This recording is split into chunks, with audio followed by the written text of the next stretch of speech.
My self Sunil त्यागी, लाला जगदीश प्रसाद, सरस्वती विद्या मंदिर, Johnson road, Muzaffarnagar. आज बच्चों हम केमिस्ट्री में एटॉमिक स्ट्रक्चर चैप्टर के अंतर्गत कुछ नियमों का अध्ययन करेंगे, जिसमें सबसे पहला नियम है हाइजेनबर्ग का अनिश्चितता का सिद्धांत। देखिए, इस नियम के अनुसार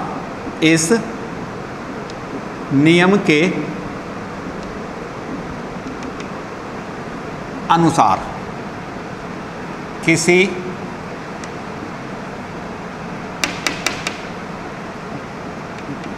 गतिशील अति सूक्ष्म कण की स्थिति तथा वेग दोनों का एक साथ यथार्थ निर्धारण असंभव है।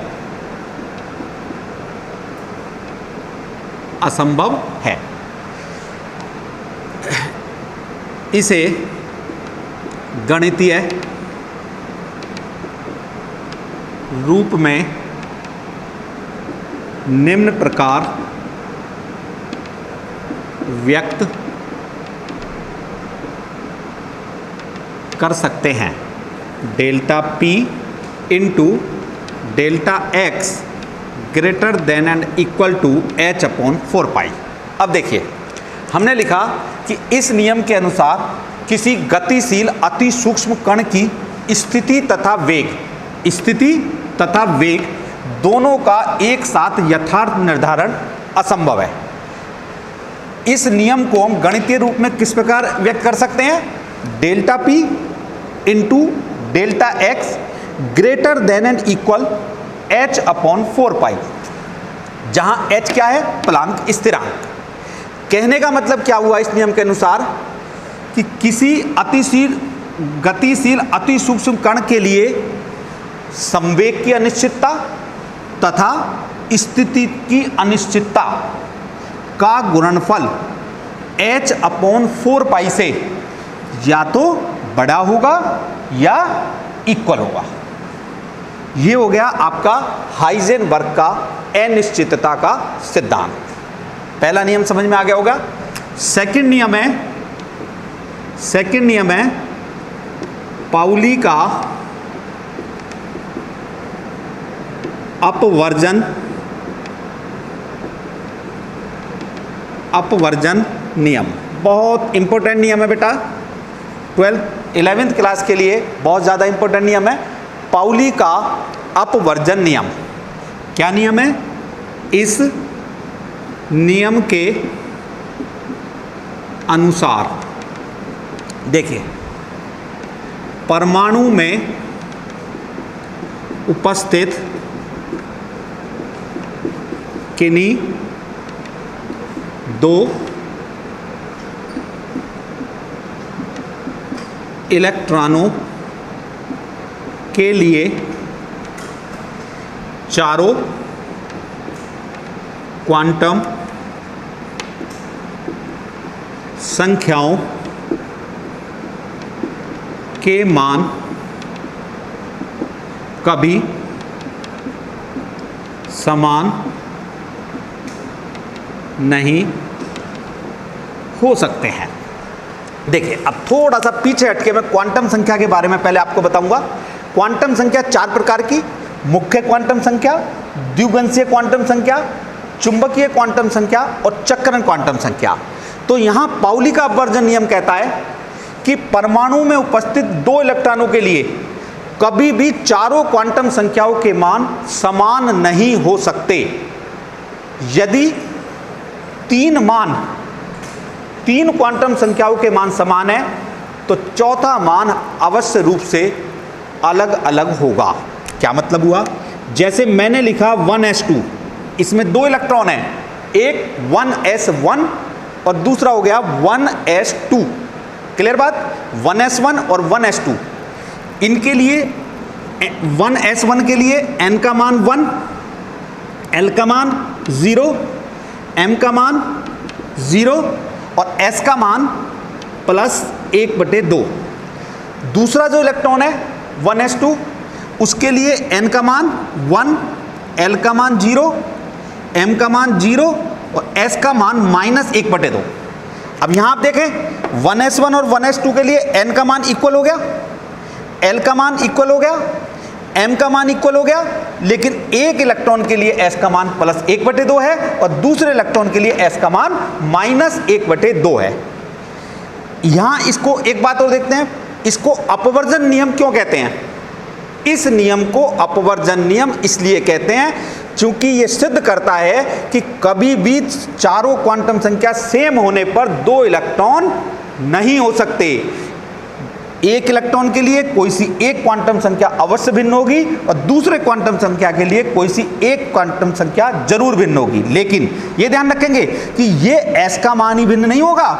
हो सकता है s का मान इक्वल हो जाए तो m डिफरेंस हो जाए, l डिफरेंस हो जाए।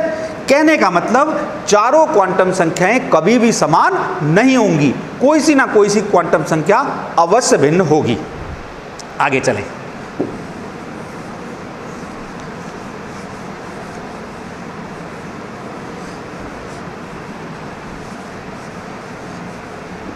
इसके बाद तीसरा नियम है हुंड का अधिकतम बहुलता का नियम। देखिए, इस नियम के अनुसार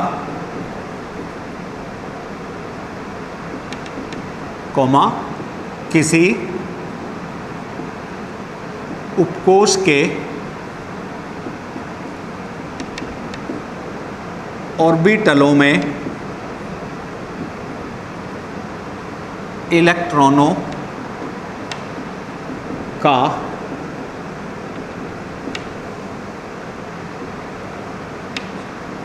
युग्मन तब तक संभव नहीं है जब तक प्रत्येक ऑर्बिटल में एक एक इलेक्ट्रॉन न हो जाए। क्या मतलब है इसका? इसका मतलब है फॉर एग्जाम्पल, जैसे मैंने आपके सामने लिखा 2p5, 2p5, p के लिए कितने ऑर्बिटल? 3। अब 3 में हमको ये 5 इलेक्ट्रॉन बनने हैं, 5 इलेक्ट्रॉन बनने हैं। तो हुंड का अधिकतम बहुलता का नियम कहता है कि ऑर्बिटलों में जब इलेक्ट्रॉन भरेंगे तो सबसे पहला 5 में से पहला इलेक्ट्रॉन यहां जाएगा, दूसरा इलेक्ट्रॉन यहां जाएगा, तीसरा इलेक्ट्रॉन यहां जाएगा। जब तीनों में एक एक इलेक्ट्रॉन हो जाएगा उसके बाद फिर युग्मन स्टार्ट होगा विपरीत चक्रण के रूप में। ऐसा नहीं कर सकते कि आप पहला इलेक्ट्रॉन इसको कर दें, दूसरा इसको कर दें, तीसरा इसको कर दें, चौथा इसको कर दें, पांचवा इसको कर दें। नहीं, पहला इलेक्ट्रॉन, दूसरा इलेक्ट्रॉन, तीसरा इलेक्ट्रॉन, चौथा इलेक्ट्रॉन और पांचवा इलेक्ट्रॉन। कहने का मतलब इलेक्ट्रॉनों का युग्मन तभी संभव होगा जब पहले प्रत्येक ऑर्बिटल में एक एक इलेक्ट्रॉन हो जाएगा और उसके बाद जोड़ा बनता चला जाएगा विपरीत चक्रण के इलेक्ट्रॉन से। क्लियर? नियम नंबर 4, ऑफ-बाउ का नियम। ऑफ-बाउ का नियम। बेटा, सबसे पहली बात समझ लीजिए कि ऑफ-बाउ किसी वैज्ञानिक का नाम नहीं है, ऑफ-बाउ एक जर्मन भाषा का नाम है। इस नियम के अनुसार, इस नियम के अनुसार देखिए, किसी कोश अथवा उपकोश में इलेक्ट्रॉनों का वितरण ऊर्जा स्तर के बढ़ते क्रम में होता है। क्या मतलब हुआ? कहने का मतलब ये हुआ कि जब इलेक्ट्रॉन हम डालना शुरू करेंगे तो जिस कोष अथवा उपकोष के लिए जिस ऑर्बिटल का ऊर्जा स्तर एनर्जी लेवल सबसे कम होगा, पहला इलेक्ट्रॉन उसमें जाएगा, उसके बाद दूसरा इलेक्ट्रॉन उससे बढ़ते क्रम में, तीसरा इलेक्ट्रॉन उससे आगे जिस उपकोष की एनर्जी लेवल अधिक होगा। ऊर्जा स्तर के बढ़ते क्रम में इलेक्ट्रॉनों का वितरण हो सकेगा। इसके बगैर इलेक्ट्रॉन जो है ऐसा नहीं हो सकता कि पहले हाई एनर्जी लेवल वाले में चला जाए बाद में लो वाले में जाए। कहने का मतलब ऊर्जा स्तर के बढ़ते क्रम में इलेक्ट्रॉनों का वितरण होगा। आइए इसके लिए अब हम उधर चलते हैं। देखिए ये समझिए परमाणु ऑर्बिटलों की ऊर्जा वृद्धि का क्रम। सबसे पहली बात समझ लीजिए, ये मैंने बनाया 1s 2s 2p। देखिए अब हमने यहां 1p तो नहीं लिखा, 1 के साथ केवल 1s होगा, इसमें 1s उपकोष होगा, दूसरे में 2s 2p ऑर्बिटल होंगे, 2d नहीं होगा। नेक्स्ट में 3s 3p 3d, चौथे में 4s 4p 4d 4f। उसके बाद चारों होंगे 5s 5p 5d 5f, 6s 6p 6d 6f, 7s 7p 7d 7f। इस नियम के लिए अब हमने क्या काम करा, ये हमने इस तरीके से एक को काटा और उसके समानांतर हम खींचते चले गए तो एक भी ऑर्बिटल नहीं बचेगा, सारे ऑर्बिटल कट गए। उसके बाद मैंने क्या काम करा, एक तरफ से इनको लॉक कर दिया। लॉक करने के बाद सबसे पहले हमने ऊपर वाला उठाया, इधर से तो लॉक है, जब इधर से देखा तो कौन सा ऑर्बिटल निकला 1s, दूसरा उठाया केवल एक ही है 2s, थर्ड में 2p पहले 3s बाद में, उसके बाद ये उठाया 3p 4s। ऐसा नहीं हो सकता कि 4s पहले चला जाएगा, पहले 3p फिर 4s के बाद 3d। अब देखिए आगे यहां ये बात कि 4s पहले आया और 3d बाद में आया, क्यों? क्योंकि 4s का एनर्जी लेवल कम है, 3d का एनर्जी लेवल हाई है, तो इसलिए 4s पहले आया फिर 3d आया, 3d के बाद 4p then 5s 4d 5p 6s 4f 5d 6p 7s 6p 7s यहां तक आगे, then 5f 6d 7p 6f 7d और 7f। ये कंप्लीट मैंने एनर्जी लेवल नीचे लिख दिया है। इसी के नीचे यहां देखिए sp-d-f ऑर्बिटल में मैक्सिमम इलेक्ट्रॉनों की कैपेसिटी कितनी हो सकती है? s में मैक्सिमम 2 इलेक्ट्रॉन हो सकते हैं, 1 हो सकता है, 2 हो सकता है, 3 कभी भी नहीं होंगे। उसके बाद p में मैक्सिमम 6 हो सकते हैं, 1 से लेकर के 6 इलेक्ट्रॉन तक आ सकते हैं, 7 कभी भी नहीं होंगे।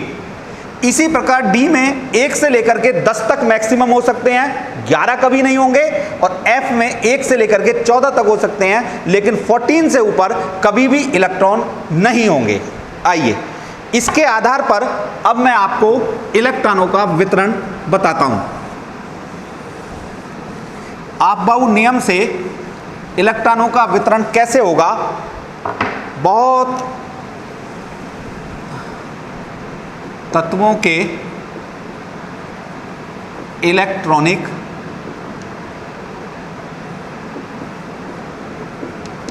विन्यास बनाना, बहुत आज आप महत्वपूर्ण चीज पढ़ रहे हैं।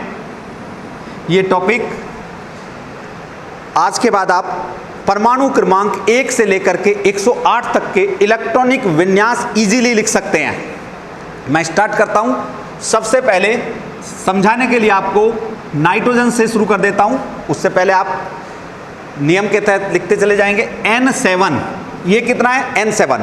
बार बार हमको शुरुआत वहीं से करना पड़ेगा, कौन पहले है कौन बाद में है। सबसे पहले कौन है? 1s। 1s में मैंने मैक्सिमम इलेक्ट्रॉन कितने बताए? 2, तो 1s में मैक्सिमम इलेक्ट्रॉन 2। उसके बाद कौन है? 2s। 2s में भी मैक्सिमम इलेक्ट्रॉन 2, क्यों? क्योंकि s में मैक्सिमम इलेक्ट्रॉन 2 हो सकते हैं। 2s के बाद 2p। अब देखिए आपको टोटल करना पड़ेगा, 2 और 2 4, टोटल कितना है 7, 7 में से 4 गए 3, 3 आ गया यहां बराबर। इसको कैसे लिखेंगे, जहां जहां 1 पहले आ रहा है, S से पहले या P से पहले, D से पहले, उसके ऊपर का टोटल, केवल एक जगह 1 आ रहा है उसके ऊपर 2 है, 2 कर दिया। जहां जहां 2 है उनके ऊपर का टोटल 2 और 3 5, ये बन गया 2,5। मैं समझता हूं समझ में आई होगी बात। नेक्स्ट Na 11, Na 11 देखिए, फिर स्टार्ट शुरू से ही लिखना शुरू करेंगे। 1s2 2s2 2p, 2p में मैक्सिमम इलेक्ट्रॉन 6 हो सकते हैं, तो 2p में 6 आ गए। 2p के बाद क्या आ रहा है 3s। अब 3s में हम या तो 1 ला सकते हैं या 2 ला सकते हैं। अब ऊपर का टोटल करिए, 2 और 2 4 और 6 10, टोटल कितना 11 में से 10 गया, कितना बच गया 1, टोटल करके लिखेंगे। 1s के ऊपर कितना है 2, 1 तो और कहीं नहीं आ रहा तो 2 आ गया।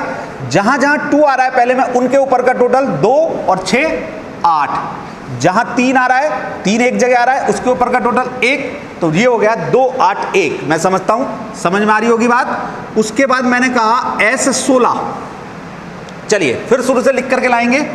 1s2 वहां ध्यान रखते हुए, 2s2 2p6, 2p6 के बाद 3s2 3p, टोटल कीजिए 2 और 2 4 6 10 और 2 12 16, टोटल पूरा करना है। 16 में से 12 गए, 4 बच गया। अब जोड़ करके लिखेंगे, जहां 1 है 2, जहां जहां 2 है उसके ऊपर का टोटल 2 और 6 8, और जहां जहां 3 है, 3 यहां भी है और 3 यहां भी है, दोनों का टोटल 2 और 4 6 हो गया। समझ में आया होगा। नेक्स्ट वन Cl17, वैसे ही लिखेंगे 1s2 2s2 2p6 3s2 and 3p, total कीजिए 2 और 2 4 6 10 2 12, 17 में से 12 गए, कितना बच गया 5, टोटल करेंगे 1 के ऊपर 2, जहां जहां 2 है उसके ऊपर का टोटल 2 और 6 8, और जहां जहां 3 है उसके ऊपर का टोटल 2 और 5 7। आगे बढ़ेंगे। अब मैंने कहा Ca20 चलेंगे जी। Ca20 के लिए फिर वहीं से लिख करके लाएंगे 1s2 2s2 2s के बाद 2p6, 2p6 के बाद 3s2 3s के बाद 3p6, और 3p6 के बाद आप देखेंगे 3p के बाद आ रहा है 4s में टोटल करिए, 2 और 2 4 6 10 है, तो 12 6 18, टोटल कितना है 20, 20 में से 18 गए, 2 बच गए, टोटल कीजिए। जहां 1 है 2, जहां जहां 2 है 2 और 6 8, जहां जहां 3 है 2 और 6 8, और जहां जहां 4 है वहां 2 आ गया। अब देखिए 3p के बाद 4s। नेक्स्ट आगे बढ़ गया मैं Fe26, फिर शुरू से लिखेंगे 1s2 2s2 2p6 3s2 3p6 4s2, और 4s के बाद 3d आया। अब यहां बात समझ लेंगे, 4s का एनर्जी लेवल कम है, 3d का ज्यादा है, इसलिए 4s पहले आया 3d बाद में आया। 2 2 4 6 10 2 12 6 18 2 20, और टोटल कितना करना है हमें 26, 26 में से 20 गया, 6 बच गया। टोटल देखिए 2, जहां जहां 2 है ऊपर का टोटल 8, जहां जहां 3 है 2 6 8 और 6 14, और जहां 4 है वहां आ गया 2, तो 2 8 14 2। क्लियर बात। उसके बाद एक और ले लेते हैं Br35। मैंने कहा आप कहीं तक का भी लिख सकते हैं, 1s2 2s2 2p6 3s2 3p6 4s2 3d10 and 4p। देखिए आप 3d के बाद 4p आ रहा है, 2 4 6 10 2 12 6 18 2 20 30 हो गए, 35 करने हैं, 35 में से 30 गए, 5 आ गया। टोटल करेंगे 2, जिनके आगे 2 आ रहा है, 2 और 6 8, 2 6 8 2 6 8 और 10 18, और जहां 4 आ रहा है 2 और 5 7, टोटल करके पूरा करते रहेंगे। अब मैं थोड़ा सा बात करूंगा एक्सेप्शनल केस की। एक्सेप्शनल केस क्या होता है, सबसे पहले हम चले CR24 पर।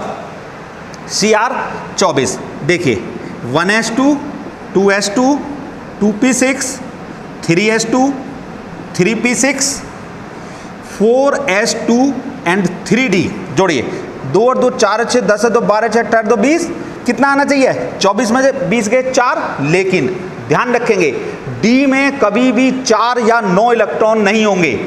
4 होंगे तो 5 कर दीजिए, 9 होंगे तो 10 कर दीजिए।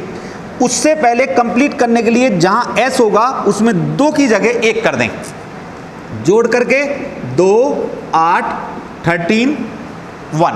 क्यों हुआ ऐसा, इसका कारण half field and full field की एनर्जी अधिक होती है, इसलिए 4d 3d में 4 इलेक्ट्रॉन जैसे ही होंगे तो वो 5 करेगा, हाफ फील्ड करने की कोशिश करेगा, और जैसे ही 3d 9 होंगे तो वो फुल फील्ड की कोशिश करेगा, इसलिए ये कहलाता है अपवाद। इसके बाद और देख लीजिए Cu29, ये भी अपवाद है।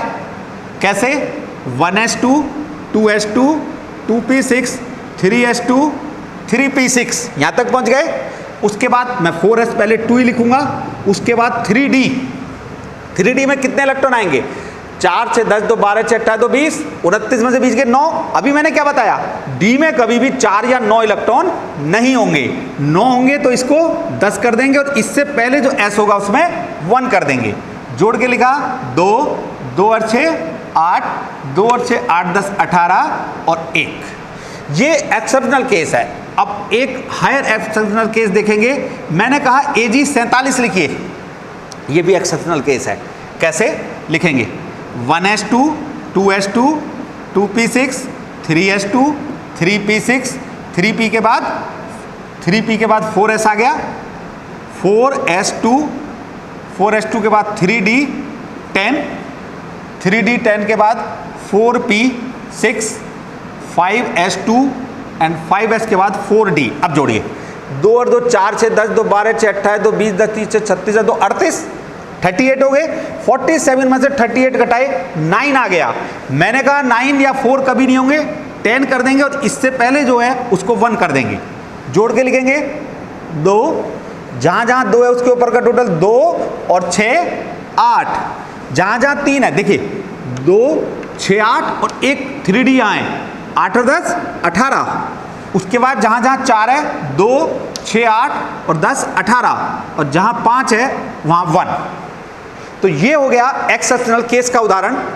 मैं समझता हूं इलेक्ट्रॉनिक विन्यास बनाने आगे होंगे, आपको आगे चलेंगे।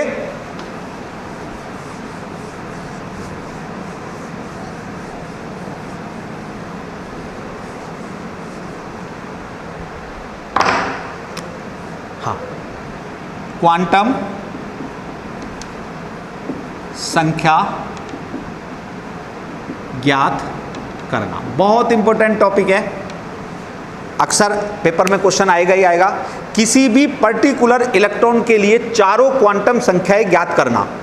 जैसे Na11 में क्वेश्चन कैसे बनेगा, चलिए पहले ये ले लेते हैं।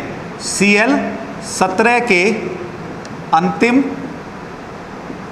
इलेक्ट्रॉन की चारों क्वांटम संख्या ज्ञात कीजिए। देखिए Cl17 के अंतिम इलेक्ट्रॉन की चारों क्वांटम संख्या ज्ञात करनी है।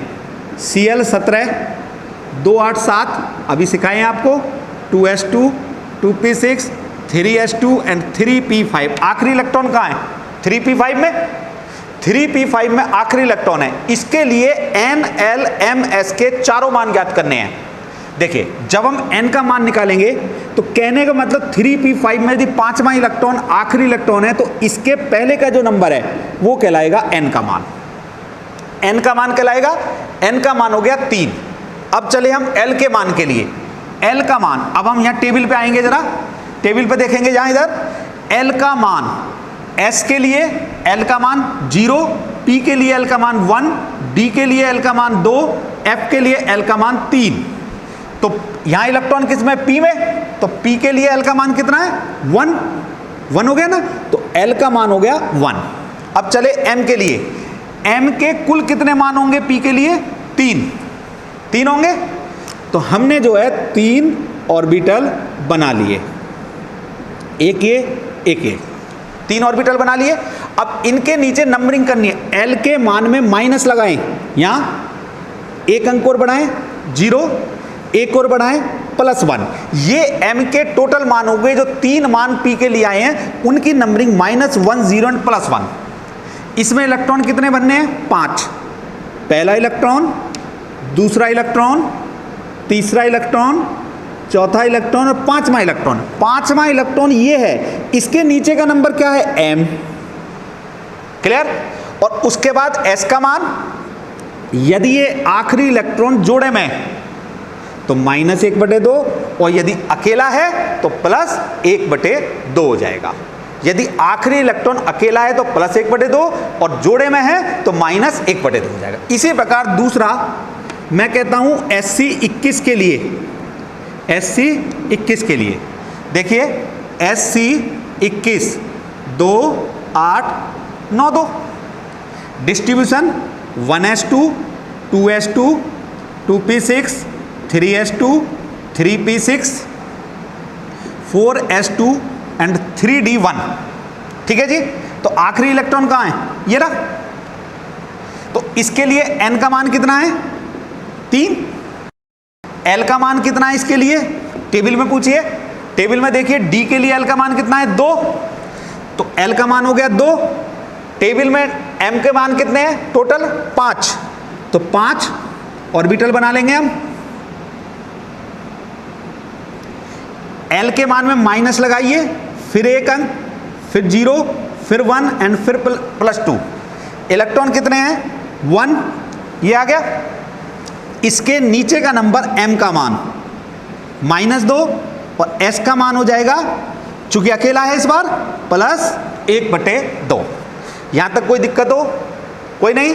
आगे देखिए, इसी में मैं यहां एक बात और बता दूं आपको, यदि Cl17 के अंतिम की जगह 15वें इलेक्ट्रॉन की कह दे, 15वें इलेक्ट्रॉन की कह दे, तो n का मान और l का मान तो फिर भी यही होगा, क्योंकि 15वां इलेक्ट्रॉन यही है, लेकिन m और s के मान बदल जाएंगे। कैसे?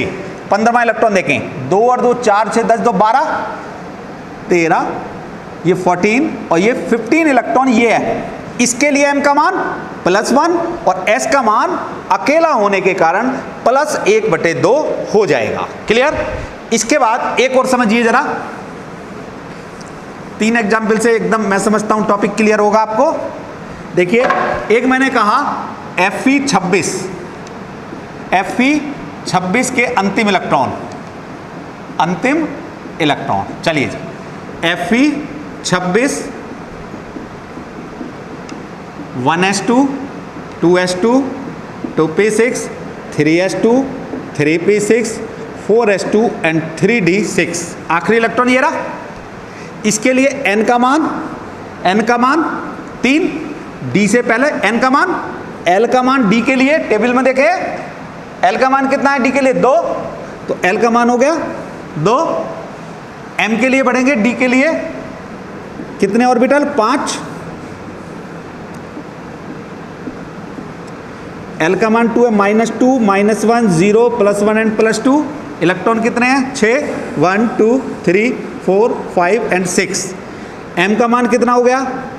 -2 और s का मान चूंकि जोड़े में इसलिए -1/2।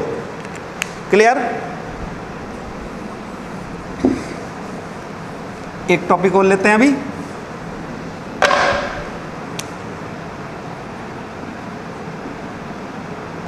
अयुग्मित इलेक्ट्रॉनों की संख्या ज्ञात करना। देखिए, सबसे पहले Fe++ में देखते हैं अयुग्मित इलेक्ट्रॉन। Fe++ में अयुग्मित इलेक्ट्रॉन देखिए, Fe26 2 8 और Fe++ कितना हो जाएगा? 2 8 14। 1s2 2s2 2p6 3s2 3p6 and 3d6। d के लिए अभी m के मान मैंने कितने बताए? 5 1 2 3 4 5। इलेक्ट्रॉन कितने बनने हैं? 6 1 2 3 4 5 एंड 6। इसलिए अयुग्मित इलेक्ट्रॉनों की संख्या, कितने इलेक्ट्रॉन ऐसे हैं जिनके जोड़े नहीं बने? 1 2 3 4। ठीक है जी। सेकंड Ni प्लस प्लस ले लेते हैं। Ni 28 2 8, Ni plus plus 2 8 16, 1s2 2s2 2p6 3s2 3p6 and 3d8। D के लिए 5 ऑर्बिटल। इलेक्ट्रॉन कितने? 8 1 2 3 4 5 6 7 8। अयुग्मित इलेक्ट्रॉन कितने हो गए? 2 हो गए। इसी प्रकार थर्ड Cu पॉजिटिव में Cu 29, Cu positive 2 8 18, 1s2 2p6 3s2 3p6 3d10। D के लिए इलेक्ट्रॉन कितने हैं? 10 1 2 3 4 5 6 7 8 9 10। अयुग्मित इलेक्ट्रॉन की संख्या बराबर होगी 0। अब यहाँ एक बात और समझ लेंगे कि यदि अयुग्मित इलेक्ट्रॉनों का मान 0 के अलावा कोई भी अंक आएगा 1 2 3 4 तो इनकी प्रकृति होगी अनुचुंबकीय। और Cu प्लस में कितने आए? 0, तो इसकी प्रकृति हो जाएगी प्रतिचुंबकीय। ठीक है, कंप्लीट।